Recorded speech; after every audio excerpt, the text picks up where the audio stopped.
Hello friends, నమస్తే. ఈరోజు masala omelette ఎలా తయారు చేసుకోవాలో చూపిస్తానండి.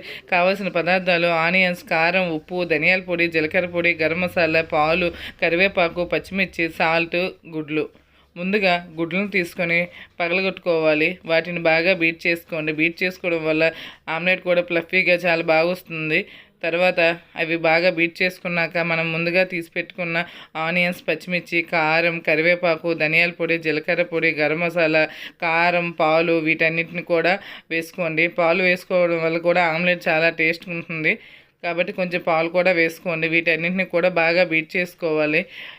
ఈలోపు ఒక పెనాన్ని స్టవ్ మీద పెట్టి ఆయిల్ వేసుకొని బాగా హీట్ అయ్యాక మనం ముందుగా కలిపి పెట్టుకున్న ఆమ్లెట్ మిశ్రమాన్ని వాటిలో వేసి ఒక 2 మినిట్స్ మూత పెట్టి సిమ్లో పెట్టుకోవాలి. ఆ తర్వాత మళ్ళా తిరగలు వేసాక 2 మినిట్స్ పెడితే మసాలా ఆమ్లెట్ రెడీ అండి. వీడియో నచ్చితే like, share, subscribe. Thank you for all. Thank you అండి.